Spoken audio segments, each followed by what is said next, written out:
في هذا المجلس الكريم الذي جمع الله سبحانه وتعالى فيه نخبة من أهل العلم ونخبة من المحبين ومن طلبة العلم. أشكرهم جميعا وعلى رأسهم صاحب هذا المكان، صاحب هذا الدار، بيت القراء والفقهاء، جعله الله تعالى معمورا بأهل القرآن وأهل الفقه وأهل الإيمان. Bismillahirrahmanirrahim. Sayyidil Habib memulakan ucapan beliau dengan segala puji kepada Allah Subhanahu wa taala dan selawat dan salam atas junjungan kita Nabi Muhammad sallallahu alaihi wasallam.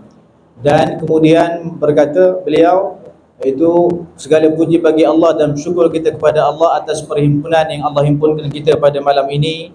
Dan di dalam perhimpunan ini dihadiri oleh sebahagian besar daripada ulama, sebahagian besar daripada penuntut-penuntut ilmu, dan secara khususnya dihadiri dan Habib mensyukuri iaitu kepada pengetua tempat ini, iaitu Al-Fadhil Ayahanda Ustaz Zulkifli.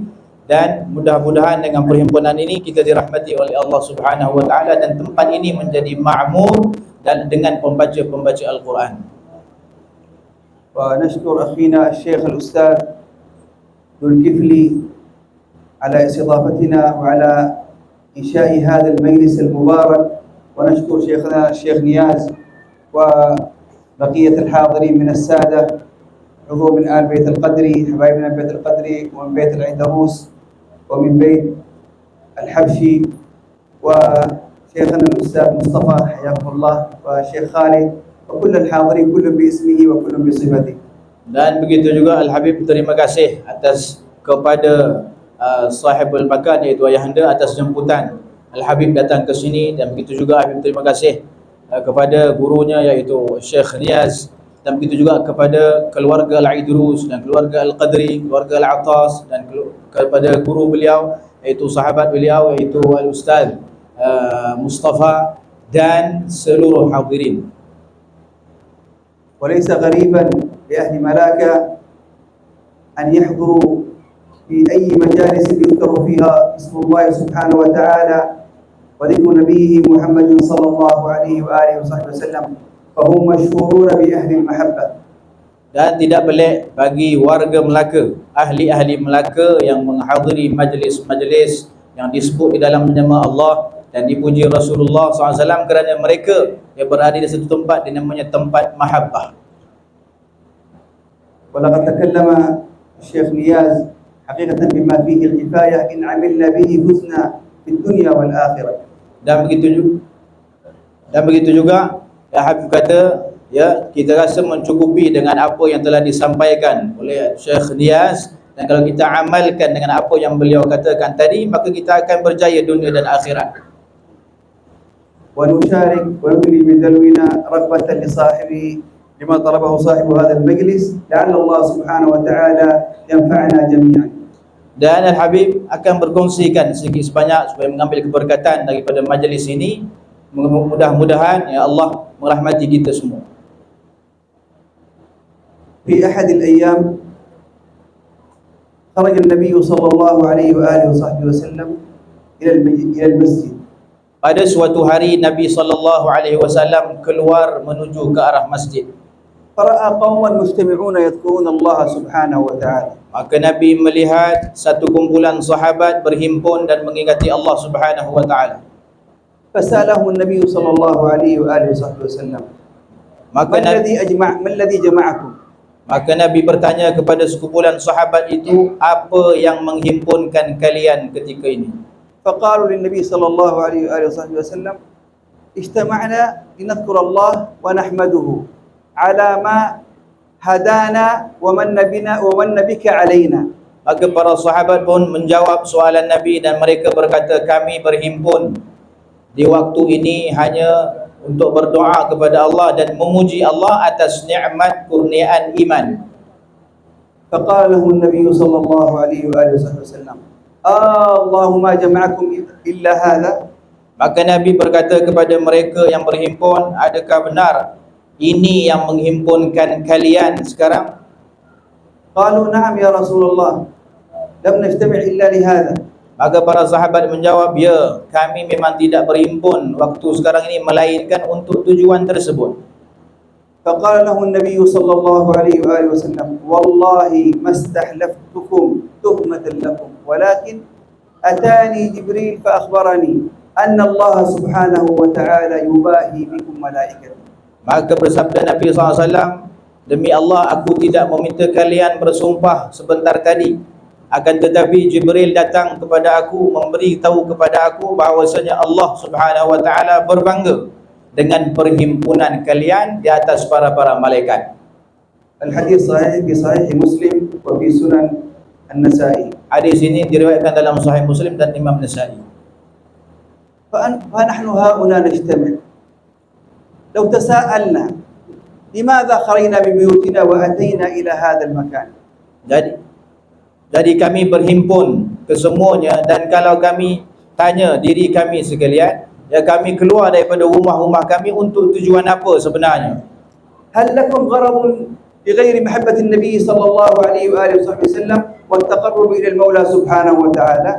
Ya, adakah kita keluar ya untuk mendengar kisah sifat Nabi SAW dan untuk mendekati diri kepada Allah Ta'ala?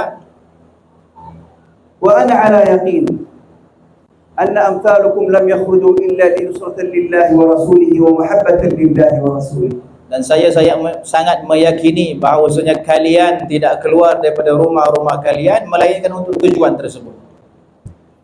والنبي صلى الله عليه وآله وسلم بشرنا وبشر أمة آخر الزمان بهذه المحبة وبهذا الشوق. Nabi SAW memberi berita gembira kepada kami dan kepada seluruh umat akhir zaman tentang mahabbah, tentang kecintaan kepada Nabi dan tentang rindu. فقد جاء في صحيح مسلم، Diriwayatkan dalam Sahih Muslim, أن النبي صلى الله عليه وآله وسلم ذات يوم خرج إلى المقبرة إلى البقيع. Satu hari Nabi SAW keluar menuju ke arah Maqbarah Baqi'. فقال: وددت لو أني رأيت إخواني. Maka Nabi SAW berkata, ya alangkah baik kalau aku melihat kawan-kawanku. فتعجب الصحابة فقالوا: يا رسول الله أولسنا إخوانا؟ Maka sahabat yang ada di sekeliling itu berasa hairan. Maka sahabat berkata, bukankah kami kawan-kawan engkau wahai Rasulullah? قال: لا بل أنتم أصحابي. Nabi berkata, tidak, kalian bukan kawan yang aku maksudkan, kalian adalah sahabatku. قالوا: ومن إخوانك يا رسول الله؟ Maka sahabat bertanya, siapakah ikhwan, iaitu kawan kerakan dan kawan engkau ya Rasulullah? قال: إخواني أناس يأتون من بعدي، وفي رواية يأتون في آخر الزمان يود أحدهم لو يراني بماله ونفسه، في رواية وولدي. Jadi Nabi SAW bersabda, yang aku maksudkan dengan kalimah ikhwan, rakan-rakan itu adalah orang yang datang selepas aku, yang mana mereka sangat berharap kalau boleh melihat aku sehingga menggadaikan harta dan keluarga, dan dalam riwayat menambah lagi sehingga boleh menggadaikan anak demi untuk melihatku. قالوا: يا رسول الله وكيف تعرفهم؟ Maka sahabat bertanya kembali, wahai Rasulullah, bagaimana engkau nak mengenali mereka? قال: أرأيتم لو أن رجلا لديه خيلا غرا محجلة بين خيل تهمل بهم ألا يعرفها؟ Jadi Nabi memberi satu perumpamaan kepada para sahabat. Nabi kata, cuba kalian bayangkan kalau seorang itu membela seekor kuda yang ada tompok putih di kepala dan kakinya di antara kuda-kuda yang berwarna hitam. قالوا: بلى يا رسول الله. قال: كذلك أمتي تأتي يوم القيامة غرا محجلين من آثار الوضوء. Jadi begitu juga aku akan mengenali. Jadi tuan kuda tu akan mengenali kuda yang bertompok disebabkan kuda lain berwarna hitam. Begitu juga Nabi SAW akan mengenali umatnya pada hari kiamat kelak apabila mereka datang dengan kesan-kesan berwarna putih, iaitu cahaya di muka dan anggota tangan mereka daripada kesan-kesan wuduk mereka di atas muka bumi. قال وأنا فرطهم على الحوض هو في انتظارهم يستقبلهم ويشربهم بيده.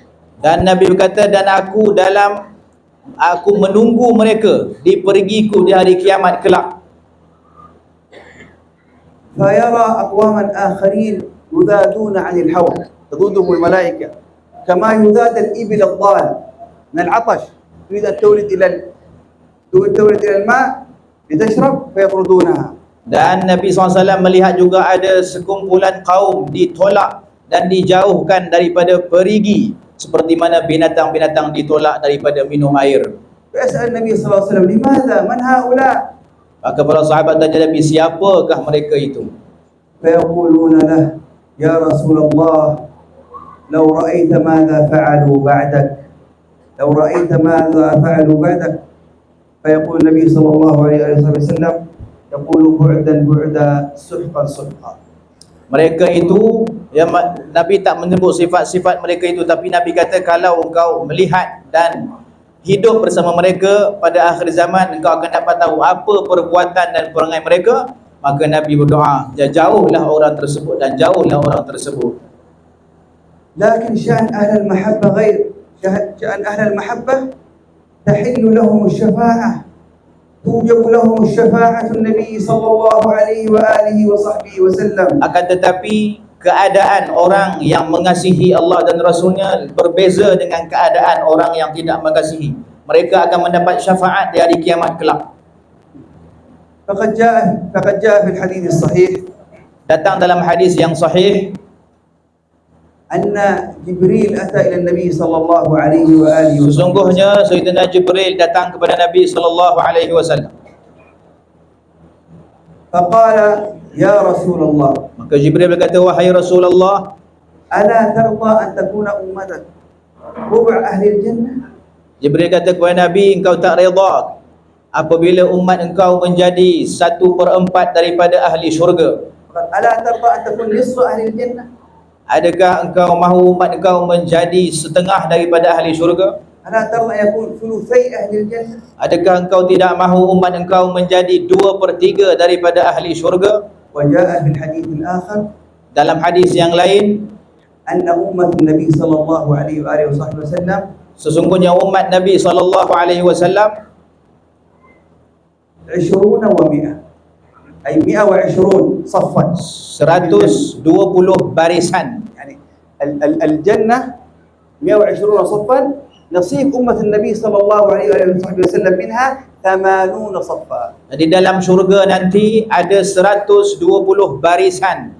Warga syurga dijadikan 120 garisan dan barisan, dan daripada umat Nabi SAW 80 saf yang lain daripada umat yang lain. تبقى 40. ال40 صف لبقية الأمم توزع نصيب لبقية الأمم. Jadi 40 barisan adalah daripada kalangan umat lain, dan 80 barisan daripada 120 daripada umat Nabi sallallahu alaihi wasallam. لأن الله سبحانه وتعالى قال له وَلَسَوْفَ يُعْطِيكَ رَبُّكَ فَتَرْضَى. Dan Allah berfirman dan berkata kepada baginda Nabi SAW, ya, dan engkau akan meridai dan engkau akan menyukai, وَلَسَوْفَ يُعْطِيكَ رَبُّكَ, dan Allah akan memberi kepada engkau dan engkau akan menyukai pemberian tersebut dan engkau akan redha. قال سيدنا عبد الله بن عباس. Berkata Sayyidina Abdullah bin Abbas, أن النبي صلى الله عليه وسلم قال أرضى أن تكون أمتي كلها في الجنة. bahawasanya Nabi SAW bersabda, aku meridai dan aku menyukai bahawasanya umat aku adalah kesemua daripada ahli syurga adalah umatku. يعني معنى قال لا أرضى أن يدخل واحد من أمتي النار. Jadi Nabi tak redha dan tidak merestui dan tidak suka ya apabila seorang daripada umat Nabi masuk dalam neraka. الشيخ نياز تكلم قبل قليل ذكر فضل الذكر وذكر الفرحة بالنبي صلى الله عليه وآله وصحبه وسلم. Fadilatul Syekh Niaz telah berucap tadi tentang fadilat zikir dan fadilat bergembira dengan Nabi SAW. أهل المحبة الذين يفرحون بالنبي صلى الله عليه وآله وصحبه وسلم. Orang yang mempunyai mahabbah, yang mencintai Nabi SAW, هؤلاء فرحتهم بالنبي صلى الله عليه وآله وصحبه وسلم حرز منيع متين من النار. النار لا تستطيع أن تحرق ما في قلبه محبة. Jadi mereka yang mempunyai cinta kepada Nabi SAW adalah satu benteng yang keras, satu benteng yang kuat daripada terkena sepihan api neraka. Api tidak membakar hati yang mana di dalamnya ada cinta dan mahabbah kepada Nabi SAW. وأنتم تسمعون دائما أن أبو جهل حينما فرح بولادة النبي صلى الله عليه وآله وصحبه وسلم. Jadi kalian pernah mendengar bahawasanya Abu Jahal, أعتق أبو لهب نعم أبو لهب فرح بولادة النبي صلى الله عليه وسلم فأعتق جاريته ثويبة فجازاه الله سبحانه وتعالى بأن يخفف عنه العذاب في كل اثنين بسبب فرحته بالنبي صلى الله عليه وسلم. فيعطيه عطلة شوتي من العذاب. Dalam satu cerita berkaitan dengan kegembiraan dengan kelahiran Nabi, bahawasanya Abu Lahab bergembira dengan kelahiran Nabi SAW. Dalam peristiwa tersebut, Abu Lahab memerdekakan hamba perempuannya kerana gembira dengan kelahiran Nabi SAW. Dengan sebab itu, ketika dia mati, maka ada hari-hari yang Allah ringankan dia daripada seksaan azab, sebab dia pernah bergembira dengan kelahiran Nabi di atas muka bumi. Jadi ada hari cuti daripada azab. فكيف بشأن أهل المحبة؟ فكيف بشأن أهل لا إله إلا الله محمد رسول الله صلى الله عليه وآله؟ Itu balasan bagi orang yang tidak beriman kepada Nabi. Bagaimana pula mereka-mereka yang beriman dan bergembira dengan kelahiran Nabi SAW, sudah tentu balasan yang sangat besar. قال الله سبحانه وتعالى في سورة ألم نشرح لك صدرك قال ورفعنا لك ذكرك. Allah berfirman, لك ذكرك فرفع ذكره في السماوات وفي الأرض ورفعه في لا يصح الأذان إلا به، لا تصح الإقامة إلا به، لا تصح الصلاة إلا بذكره، لا تصح الخطبة إلا بذكره. فذكر النبي صلى الله عليه وآله وسلم مرفوع في الدنيا والآخرة. Maka Allah Subhanahu wa taala berfirman di dalam surah Al-Insyirah ayat yang kedua, wa rafa'na laka dzikrak, dan kami mengangkat bagi engkau nama engkau, memuliakan nama engkau, maka tidak akan sah khutbah melainkan sebut nama Nabi, tak akan sah azan melainkan sebut nama Nabi, tak akan sah iqamat melainkan sebut nama Nabi. Maka Allah angkat nama Nabi ini, muliakan di dunia dan di akhirat. Faman arada an yurfa wa an yuzakka wa an yuraqqa fa'alayhi bi dzikrillahi wa rasulih. Maka barang siapa nak darjatnya, kedudukannya diangkat oleh Allah, hatinya disucikan oleh Allah, maka ke atasnya, maka hendaklah dia melazimi zikir, iaitu mengingati Allah Subhanahu wa taala dan rasulnya. Famla'u qulubakum bi mahabbatin nabi sallallahu alaihi wasallam. Penuhkan hati kita dengan kecintaan kepada Nabi sallallahu alaihi wasallam. Wa'muru awqatakum bis salati 'ala nabi sallallahu alaihi wasallam. Waktu-waktu kita dengan berselawat dan Nabi sallallahu alaihi wasallam. Wa'allimu abna'akum mahabbatan nabi sallallahu alaihi wasallam. Ajar anak-anak kita selawat dan Nabi sallallahu alaihi wasallam. Wa khalliquhum bi akhlaqi. Ajar mereka akhlak Nabi. Wa'allimuhum sirata. Ajar mereka sirah Nabi. وأكثروا من الصلاة والسلام على النبي صلى الله عليه وسلم. Perbanyakkan selawat atas Nabi SAW. فإنها جمعت ذكر الله وذكر رسوله. Maka dalam selawat itu menghimpunkan ingat kepada Allah dan Rasul, dan ganjarannya besar. فينبغي لكل مسلم أن يكون له حظ ونصيب. Setiap orang Islam mesti ada bahagian daripada ini, من الصلاة على النبي صلى الله عليه وسلم. daripada selawat atas Nabi SAW. ففيها تيسير للأرزاق وفيها تطوير للأعمار وفيها الكثير والكثير. Dalam selawat ini boleh senangkan rezeki kita, boleh memanjangkan umur kita, dan banyak lagi ganjaran dan faedah. والشيخ نياز قد تكلم الكثير في فضل الذكر. Dan Fadilatul Syekh Niyaz telah mengungkapkan banyak fadilat-fadilat zikir tadi. وأهمية الورد Dan kepentingan wirid. وأنه تحصين وحرز متين للإنسان من شر الجن والإنس. Dan wirid adalah pembenteng yang kuat bagi manusia daripada keburukan manusia dan jin. الله لا يحتاج مننا ذكر ولا رسول الله صلى الله عليه وسلم غني عن صلاتنا ولكن الفائدة هي لنا. Allah Subhanahu wa taala tak perlu pun kepada kita mengingatinya, tak perlu Nabi SAW tak perlu kepada selawat kepadanya. Cuma kita yang perlu kepada mengingati Allah, dan kita yang perlu berselawat kepada Rasulullah SAW. ونسأل الله سبحانه وتعالى أن يعمق آمين. قلوبنا في آمين. الإيمان وأن يعمق قلوبنا في الذكر وأن آمين. يرفعنا في الدنيا والآخرة آمين. وأن يغفر ذنوبنا كلها كبيرها وصغيرها وأن يحشرنا في زمرة النبي صلى الله عليه وآله وصحبه وسلم وأحبابه وأن يحشر جميع الحاضرين والحاضرات ويجمعنا في مستقر رحمته مع الذين أنعم الله عليهم من النبيين والصديقين والشهداء والصالحين آمين. وحسن أولئك رفيقا وأن الله سبحانه وتعالى يعمر هذا المكان ويوفق صاحبه وأن الله سبحانه وتعالى يعين كل من أسدى لهم الخير وكل من أعان في إنشاء هذه المجالس وفي دعم المدارس وطلاب العلم وأن الله سبحانه وتعالى يخرج من هذا المكان العلماء والدعاء والصلحاء وأن الله سبحانه وتعالى يجعل هذا البلد آمنا مستقرا وسائر بلاد المسلمين وينصر إخواننا في جميع مشارق الأرض ومغاربها في فلسطين وفي الشام وفي كل مكان على كلمة التقوى وعلى كلمة الخير إنه ولي ذلك والقادر عليه وصلى الله وسلم على سيدنا محمد النبي الأمي وعلى آله وصحبه وسلم والحمد لله رب العالمين. Amin ya rabbal alamin.